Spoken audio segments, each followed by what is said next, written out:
Hello everyone, welcome to Spark Up Classes. This is Suman Yadav. CUET का result आ चुका है, आप सब लोग जान रहे हो, और बहुत सारे लोगों का मेजर कमेंट यही आ रहा है कि मैम हमारे इतने मार्क्स आए हैं, हमारा होगा या नहीं होगा, किस में होगा।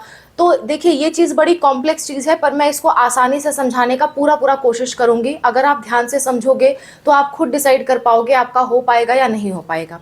कट ऑफ्स हम डिस्कस करने वाले हैं कि किस कट ऑफ पे आपको गवर्नमेंट कॉलेज मिल जाएगा, किस कट ऑफ पे प्राइवेट कॉलेज मिल जाएगा, किस कट ऑफ पे आपको कोई सेंट्रल यूनिवर्सिटी मिल जाएगी। ये सारी बातें आज की वीडियो में हम करेंगे।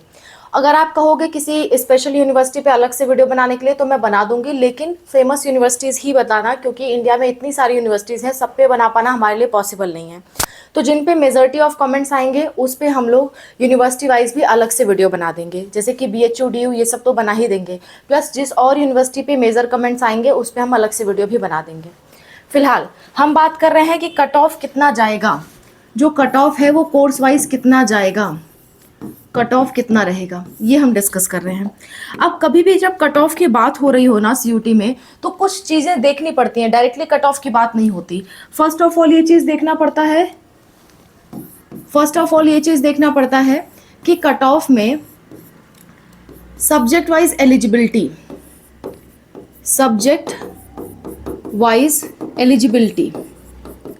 ये सारी चीज़ें मैं डिटेल में समझाऊंगी, डोंट वरी।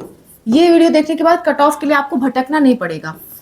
दूसरा आपको देखना होता है कॉलेज कोर्सेज। तीसरा आपको देखना होता है सब्जेक्ट वाइज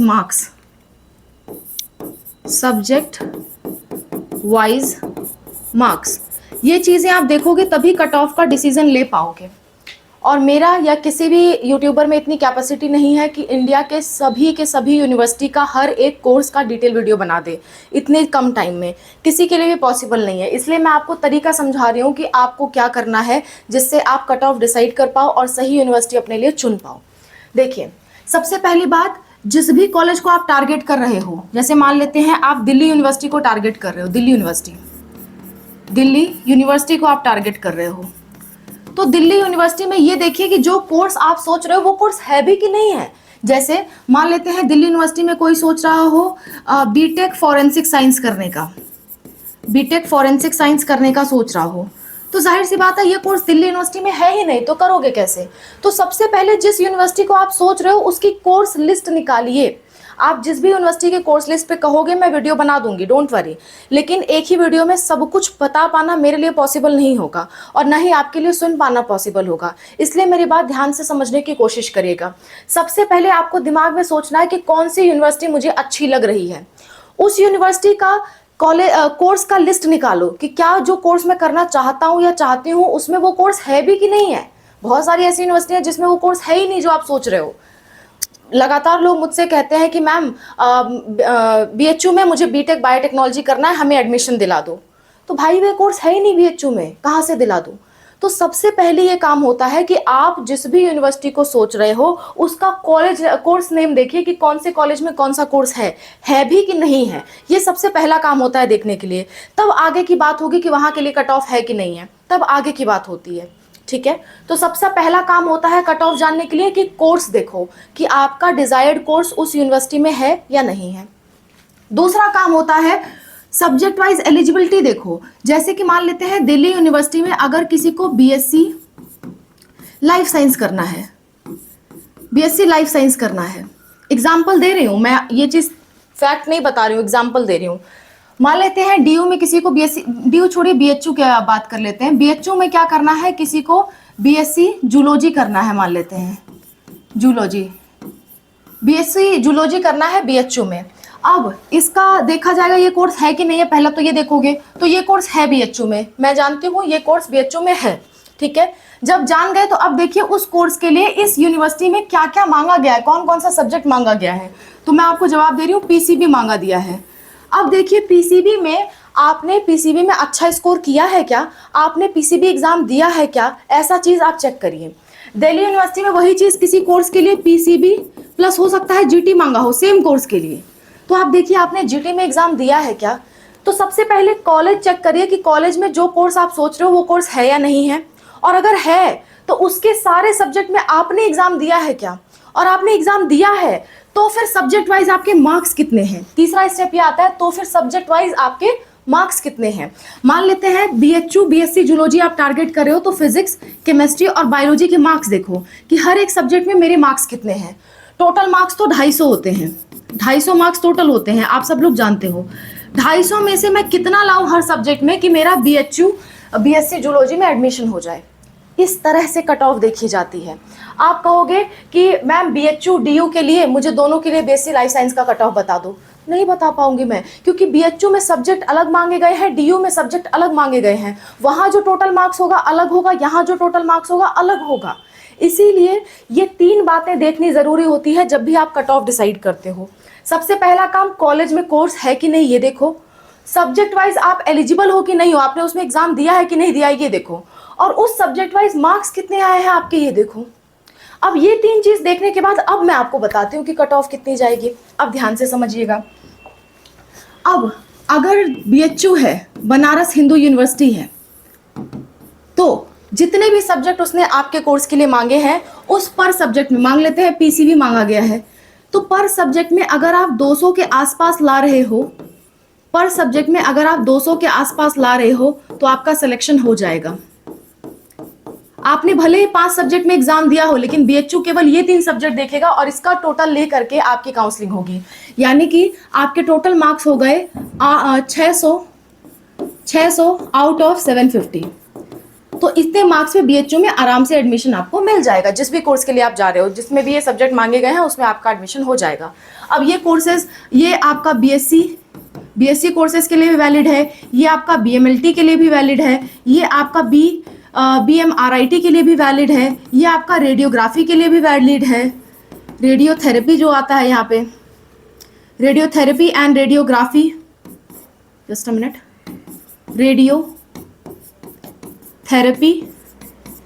एंड रेडियोग्राफी जो भी यहाँ पे होता है, इसके लिए भी एक ये जो मार्क्स है वो यही कट ऑफ जाएगी। अगर BSc की हम बात करें तो BSc में जूलॉजी हो गया, बॉटनी हो गया, सबके लिए ऐसा ही कुछ मार्क्स जाएगा, इसी के लगभग, थोड़ा बहुत ऊपर नीचे होगा। यानी किसी में हो सकता है 190 मार्क्स हो आउट ऑफ 200, या किसी में होता है 100 ही मार्क्स हो, इसमें आपके 150 मार्क्स हो, अगले में बढ़ गए हो, क्योंकि इन तीनों सब्जेक्ट का टोटल देखा जाएगा BHU में फॉर दिस कोर्सेज। ऐसे ही जिस भी कोर्स को आपको BHU से करना है, उसमें सब्जेक्ट देखिए, उसमें से पहले देखिए कि कोर्स है कि नहीं है, कोर्स अवेलेबल और नॉट। जो भी कोर्स आपको करना है BHU में, ये चेक करिए कोर्स अवेलेबल है कि नहीं है। फिर उसका सब्जेक्ट देखिए, उसमें कितने सब्जेक्ट और कौन कौन से सब्जेक्ट मांगे गए हैं। सब्जेक्ट वाइज एलिजिबिलिटी चेक करिए अपनी, सब्जेक्ट वाइज एलिजिबिलिटी चेक करिए अपनी। और जब सब्जेक्ट वाइज एलिजिबिलिटी देख लीजिए, तो सब्जेक्ट वाइज मार्क्स चेक करिए कि सब्जेक्ट वाइज मार्क्स पर सब्जेक्ट में 200 के आसपास बन रहे हैं या नहीं बन रहे हैं। अगर बन रहे हैं तो BHU की काउंसलिंग के लिए जाइए, आप उसके लिए एलिजिबल हैं, आपका एडमिशन हो सकता है। ये चीज हर एक कोर्स के लिए आप निकाल सकते हो। BHU में जाना है, पहले उसमें कोर्स देखो, जिस कोर्स में आपको जाना है वो है कि नहीं, उस कोर्स में कौन सा सब्जेक्ट मांगा है, आपने उसमें एग्जाम दिया है कि नहीं, और उन सब्जेक्ट्स में आपके कितने मार्क्स आ रहे हैं।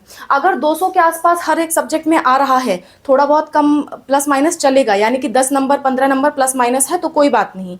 और टोटल मिला करके भी अगर मान लेते हैं फिजिक्स में आपके 250 में से 250 है, केमिस्ट्री में 100 है, बायो में भी 250 में 250 है, तो भी बात एक ही हो जाएगी, क्योंकि इन तीनों का टोटल देखा जाएगा। आपने भले ही 5 सब्जेक्ट दिए हो, लेकिन BHU वाले केवल ये 3 सब्जेक्ट का टोटल देखेंगे। इसी तरह किसी और कोर्स को करने जा रहे हो, आपने 5 सब्जेक्ट दिए हैं, तो BHU वाले उसी का टोटल देखेंगे जिस सब्जेक्ट को वो एक्सेप्ट कर रहे हैं। सब्जेक्ट वाइज एलिजिबिलिटी जिसके लिए उन्होंने दिया हुआ है, केवल वही सब्जेक्ट का मार्क्स BHU वाले जोड़ेंगे, उसी पे आपकी कट ऑफ बनेगी। समझ गए बात को? तो इस तरह से आप कट ऑफ निकाल सकते हो अपने खुद के लिए। मेरे लिए पॉसिबल नहीं है कि BHU के हर कोर्स की मैं कट ऑफ लिख के दूं आपको। अगर मैं ये काम करूंगी भी तो बहुत समय लग जाएगा इसमें, और तब तक काउंसलिंग वगैरह बीत चुकी होगी। इतने सारे कोर्सेज BHU में है, इतनी सारी एलिजिबिलिटीज हैं, और ऐसे ही हर कॉलेज का बना पाना मेरे लिए पॉसिबल नहीं है, ना ही किसी और के लिए पॉसिबल है। इसलिए मैं आपको तरीका क्लियरली समझा दे रही हूँ। अगर आप चाहो कि नहीं मैम आप हमसे कॉल पे बात करके ये चीज़ समझा दो, तो इस नंबर पे आप व्हाट्सअप मैसेज कर सकते हो। हम आपको QR कोड भेजेंगे। ये पेड सर्विसेज होगी, क्योंकि एक एक कोर्स के लिए अलग अलग वीडियो बना पाना मेरे लिए या किसी के लिए भी पॉसिबल नहीं है। तो आप ये सर्विसेज ले सकते हो। हम इस पर काउंसलिंग भी प्रोवाइड करते हैं और गाइडेंसेस भी प्रोवाइड करते हैं। पहले 200 पेमेंट करके आपको समझना होगा आपका एडमिशन हो सकता है या नहीं हो सकता जहाँ आप सोच रहे हो, और उसके बाद फिर आप काउंसलिंग के लिए आगे बढ़ सकते हो। ओके, तो ये बात समझ गए आप। इसी तरह मैम DU की कट ऑफ कितनी जाएगी, DU का बता दो। तो DU का बता देती हूँ। DU की जो कट ऑफ रहेगी वो पर सब्जेक्ट 190 के आसपास रहेगी आउट ऑफ 250 पर सब्जेक्ट। मान लेते हैं DU ने 4 सब्जेक्ट मांगा, इंग्लिश मांग लिया किसी कोर्स के लिए, आप चेक करना DU में आपका डिजायर्ड कोर्स है कि नहीं, और उस कोर्स के लिए मान लेते हैं उसने 4 सब्जेक्ट मांग लिया, इंग्लिश, फिजिक्स, केमिस्ट्री, बायोलॉजी, ये 4 सब्जेक्ट मान लेते हैं DU ने मांग लिया। अब इन चारों सब्जेक्ट में अगर आपके 190 आउट ऑफ 250 हैं, या किसी में 180 आउट ऑफ 250 हैं, किसी में 200 आउट ऑफ 250 हैं, किसी में आपके 170 आउट ऑफ 250 हैं, तो लगभग में आप इस रेंज में हो। अगर आप इस रेंज में हो तो इन चारों के मार्क्स टोटल होंगे, और टोटल होने के बाद इस पे आपकी कट ऑफ बनेगी। इस पे आपकी कट ऑफ बनेगी। भले ही आपने 5 सब्जेक्ट में जनरल टेस्ट में भी एग्जाम दिया हो, अगर DU वाले 4 सब्जेक्ट मांग रहे हैं तो उसी 4 सब्जेक्ट का टोटल पे मार्क्स बनेगा। अब मान लेते हैं किसी ने GT भी दिया था और GT में 10 ही नंबर है उसके, तो कोई मतलब नहीं है इससे आपकी कट ऑफ पे कोई फर्क नहीं पड़ेगा। समझ गए? तो DU में जो भी कोर्स आपको करना है, चेक करिए वो कोर्स है कि नहीं, उसमें कौन सा सब्जेक्ट मांगा गया है और आपके कितने मार्क्स हैं। अगर 190 के आसपास मार्क्स हैं तो आपका DU में एडमिशन होने के मैक्सिमम चांसेस हैं। इसी तरह से मैं आपको कैटेगरी वाइज बता देती हूँ। ये तो मैंने सिर्फ जनरल कैटेगरी का बताया है, अब मैं कैटेगरी वाइज आपको समझाती हूँ। सेंट्रल यूनिवर्सिटीज़ के लिए, BHU के लिए, DU के लिए, गवर्नमेंट के लिए, प्राइवेट के लिए। आप कॉन्सेप्ट समझ गए होंगे कि कैसे मुझे क्या करना है। अब मैं सेंट्रल यूनिवर्सिटीज़ के लिए समझा रही हूँ कि कितनी कट ऑफ जाएगी कैटेगरी वाइज। सेंट्रल यूनिवर्सिटीज़ में जैसे आता है आपका BHU, बहुत फेमस यूनिवर्सिटी है, DU, जामिया मिलिया इस्लामिया, ये सब फेमस यूनिवर्सिटीज़ हैं। तो इनमें कैटेगरी वाइज कट ऑफ कितनी जाएगी पर सब्जेक्ट के हिसाब से मैं बता रही हूँ, उसी के आसपास आपको कैलकुलेट करना है। तरीका वही अपनाना है जो मैंने आपको समझाया है। BHU में अगर मैं बात करूँ तो BHU में पर सब्जेक्ट आपको करीबन 200 आउट ऑफ 250 लाना होगा फॉर जनरल। अगर आप EWS या OBC हो तो उस केस में पर सब्जेक्ट आपको 190 आउट ऑफ 250 लाना होगा। अगर आप SC कैटेगरी से हो तो पर सब्जेक्ट 150 आउट ऑफ 250 लेके आइए। अगर आप ST कैटेगरी से हो तो पर सब्जेक्ट 140 आउट ऑफ 250 ले आइए। I am sorry, this is 160, 140 out of 250 लाइए। इसी तरह अगर आप DU में जाना चाहते हो तो DU में, जस्ट अ मिनट, DU में जनरल वाले कम से कम 190 आउट ऑफ 250 लेकर के आए। अगर ये पर सब्जेक्ट है, ध्यान रखिएगा। EWS या OBC है तो 170 आउट ऑफ 250 लेकर के आप जरूर आइए। अगर आप SC कैटेगरी से हो तो 150 आउट ऑफ 250 लेकर के आइए। अगर आप ST कैटेगरी से हो तो 130 आउट ऑफ 250 कम से कम लेकर के आइए पर सब्जेक्ट।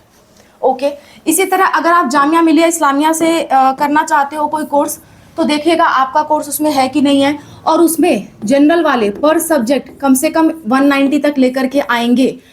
OBC और EWS वाले पर सब्जेक्ट कम से कम 175 तक लेकर के आएंगे। अगर आप SC कैटेगरी से हो तो पर सब्जेक्ट 155 तक आपको लेकर के आना होगा। अगर आप ST कैटेगरी से हो तो पर सब्जेक्ट 120 भी आप लेके आओगे तो आपका काम चल जाएगा। ये कुछ सेंट्रल यूनिवर्सिटीज़ की बात हो गई। इस चीज़ को मैं थोड़ा सा और बड़ा करके आपको दिखा देती हूँ। सेंट्रल यूनिवर्सिटी में कुछ ऐसी कट ऑफ आपकी रहने वाली है, इसी के आसपास बाकी सेंट्रल यूनिवर्सिटी में भी कट ऑफ जाएगी। ओके, कैटेगरी वाइज मैंने आपको बता दिया। EWS OBC में ज़रा सा फर्क रहता है कुछ ही नंबर का, तो मैंने एक साथ ही बता दिया क्योंकि ये एक अप्रॉक्स मार्क्स है, एग्जैक्ट मार्क्स नहीं है। ओके, तो पर सब्जेक्ट इस कैटेगरी के लिए DU, BHU, GMI इतना लाना होगा। पहले उस यूनिवर्सिटी में कोर्स खंगालिएगा कि आपका कोर्स है कि नहीं, उसके लिए जो सब्जेक्ट मांगे गए हैं आपने दिया है कि नहीं, और उसमें आपके मार्क्स कितने हैं। अगर इनके आसपास मार्क्स हैं तो आपका एडमिशन हो जाएगा। ओके, अगली बात बढ़ते हैं, अदर गवर्नमेंट कॉलेजेस की बात करते हैं। अदर गवर्नमेंट कॉलेजेस में कितनी कट ऑफ जाती है। अदर गवर्नमेंट कॉलेजेस जितने भी हैं उनका ऑन एन एवरेज बताती हूँ, उसमें भी आपको सबसे पहले कोर्स सेलेक्ट करना होगा कि कोर्स उसमें अवेलेबल है कि नहीं। Course wise eligibility, subject wise eligibility check करिएगा कि उस कोर्स के लिए सब्जेक्ट वाइज एलिजिबिलिटी है कि नहीं, मैं शॉर्ट में लिख रही हूँ। और फिर चेक करिएगा कि सब्जेक्ट वाइज मार्क्स आपके हैं कि नहीं है। ये चेक करने के बाद अब मैं बता देती हूँ सब्जेक्ट वाइज मार्क्स कितने आपको चाहिए होंगे किसी भी गवर्नमेंट कॉलेज में एडमिशन के लिए। अगर आप जनरल कैटेगरी से हो, तो कम से कम आपके 150 के आसपास होना चाहिए आउट ऑफ 250। अगर आप ओबीसी कैटेगरी से हो या ईडब्ल्यूएस कैटेगरी से हो तो कम से कम आपके 140 आना चाहिए आउट ऑफ 250। अगर आप एससी कैटेगरी से हो तो कम से कम आपके 130 तक आना चाहिए आउट ऑफ 250। अगर आप एसटी कैटेगरी से हो तो 100 नंबर भी है आउट ऑफ 250, तो आपके सिलेक्शन के मैक्सिमम चांसेस होंगे किसी ना किसी गवर्नमेंट कॉलेज में। क्लियर है ये बात? एससी कैटेगरी का थोड़ा और रिड्यूस हो सकता है, 120 तक भी जा सकता है, तो आप ये वाली लिमिट मान के चलें। तो पर सब्जेक्ट अगर आपके इतने मार्क्स हैं तो कोई ना कोई गवर्नमेंट कॉलेज आपको ज़रूर मिल जाएगा। अब आपको छांटना है गवर्नमेंट कॉलेज, वो आपको छांटना पड़ेगा, ये टाइम कंज्यूमिंग प्रोसेस होती है, इसको शॉर्ट में नहीं बता सकते। आपके एरिया के हिसाब से आपके कॉलेजेस की प्रायोरिटी अलग अलग हो सकती है, लेकिन सेंट्रल यूनिवर्सिटी नहीं, स्टेट यूनिवर्सिटीज़ की तरफ आप जाइएगा। ओके, अगली बात, अगर किसी को प्राइवेट कॉलेज में एडमिशन लेना है, प्राइवेट, तो प्राइवेट के लिए कट ऑफ क्या जाती है? प्राइवेट में भी आप चेक करोगे कि उस कॉलेज में वो कोर्स है कि नहीं है, उस कॉलेज में सब्जेक्ट वाइज एलिजिबिलिटी है कि नहीं है, उस कॉलेज में सब्जेक्ट वाइज मार्क्स मेरे कितने हैं, ये सारी चीज़ें चेक करोगे जो मैंने अभी समझाया। उसके बाद जस्ट अ मिनट, उसके बाद अगर ऐसा होता है कि आप जनरल कैटेगरी से हो और आपके जो मार्क्स, अच्छा कुछ यूनिवर्सिटीज़ ऐसी हैं जो आपका कैटेगरी एक्सेप्ट करेंगे प्राइवेट में, कुछ यूनिवर्सिटीज़ ऐसी हैं जिसको प्राइवेट में सबको जनरल माना जाता है, ठीक है। तो मैं बेसिक जो यूनिवर्सिटीज़ हैं उनके हिसाब से बता दे रही हूँ। जनरल वालों के लिए अगर 70 मार्क्स आउट ऑफ 250 है तो भी एडमिशन के चांसेस होंगे। ओबीसी के लिए ज़्यादातर यूनिवर्सिटी में आपको जनरल ही माना जाएगा, तो सबके लिए यही वाला मार्क्स रहे 700 आउट ऑफ 250। ओबीसी के लिए अगर किसी में मान्य है तो 60 आउट ऑफ 250 ओबीसी और ईडब्ल्यूएस दोनों के लिए। और अगर आप एससी कैटेगरी से हो तो 50 आउट ऑफ 250। अगर आप एसटी कैटेगरी से हो तो अगेन 50, क्योंकि 50 मिनिमम मार्क्स होते हैं आउट ऑफ 250। इतना अगर आपके आते हैं तो आपको कोई ना कोई अच्छा प्राइवेट कॉलेज मिल जाएगा, एवरेज से अच्छा प्राइवेट कॉलेज मिल जाएगा। इससे थोड़े ज़्यादा है तो अच्छा मिल जाएगा, इतना तक है तो कोई ना कोई एवरेज प्राइवेट कॉलेज मिल जाएगा। अगर आपके इतने भी मार्क्स पर सब्जेक्ट नहीं है, इससे भी कम आ रहे हैं, तो मैं आपको यही सजेस्ट करूंगी सीयूटी काउंसलिंग में फंसने की ज़रूरत नहीं है, कहीं ना कहीं डायरेक्ट एडमिशन के बारे में चेक करिए, क्योंकि सीयूटी काउंसलिंग फिर आपके लिए कोई काम लायक नहीं है। आप डायरेक्ट एडमिशन के बारे में ही चेक करिए, अगर इससे मार्क्स कम है तो छोड़ दीजिए। इनफैक्ट प्राइवेट में भी जिनके इतने तक भी मार्क्स हैं या इससे थोड़ा ही कम आ रहा है वो भी छोड़ दें, इनसे जिनके प्लस हैं वही लोग काउंसलिंग कराएं, उन्हीं लोग के लिए फ़ायदा है। ओके, समझ गए आप? तो पूरी तरह से कट ऑफ मैंने समझाने की कोशिश की है कि गवर्नमेंट में और सेंट्रल यूनिवर्सिटीज़ में और प्राइवेट में कितनी तक कट ऑफ जाती है, ताकि आप अपना अच्छे से सोच समझ सको और फिर काउंसलिंग कराओ। काउंसलिंग कैसे होती है सीयूटी की, इस पर डिटेल वीडियो चाहिए होगा तो कमेंट करिएगा, बहुत जल्द हम आपको वीडियो प्रोवाइड कर देंगे। अगर आपको हमसे कॉल पे बात करनी है या कोई और डाउट है तो इस नंबर पे व्हाट्सएप पे मैसेज करिए। ये पेड सर्विसेज हैं, 200 पेमेंट करके आप हमसे बात कर सकते हो। काउंसलिंग कराना है तो बताइए कि कौन सी काउंसलिंग कराना है, अगर वो काउंसलिंग हम करते होंगे तो आपका कर देंगे। आप ये भी चार्ज बेस्ड ही होगा। फ्री ऑफ कॉस्ट गाइडेंस हमारे वीडियोज़ के थ्रू और कॉमेंट सेक्शन के थ्रू आपको मिलती रहेगी। Thank you for watching, bye, take care.